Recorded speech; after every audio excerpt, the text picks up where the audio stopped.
ngày ốc đi rồi cần ngày lâu liao chan sông à cần xin ai tung sop mi cần bất thiện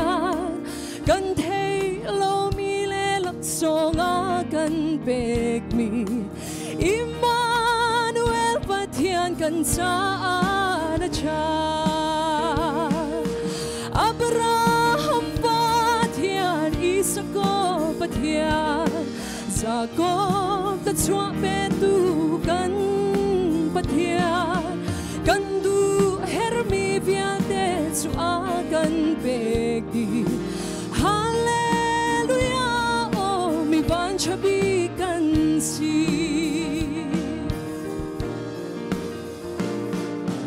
harna kan ton sana kan bom cheu tu kan phu kan tog lâu lắc song a kan pegi adon nak velin lama kan shuai Abraham pathian na sung loi tu ke Abraham pathian Isaac pathian Jacob ta chua pe tu kan pathian kan du hermi viate chu a kan pegi hallelujah oh mi van chabi kan si Giêsu tho chan na ka ka tho chan ve chan ke ya chi sia mi xua ke thu tok lâu lắc song sung kan pek mi chu tharau thin lung tak sa dam da ka kan pe Abraham pathian Isaac pathian Jacob ta chua pe tu kan pathian kan du hermi viate chu a kan pegi hallelujah oh mi van chabi kan si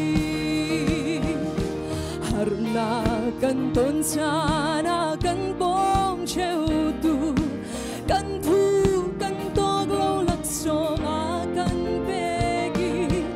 adon nak velin lama kan shuai Abraham pathian na sung loi tu ke Abraham pathian Isaac pathian Jacob ta chua pe tu kan pathian kan du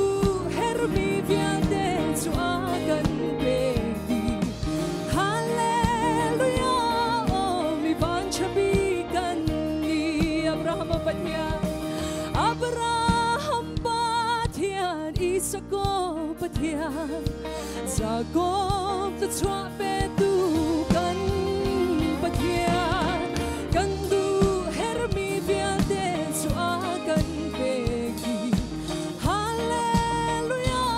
oh mi van chabi kan si hallelujah oh mi van chabi kan si boy pani sumba nak ta se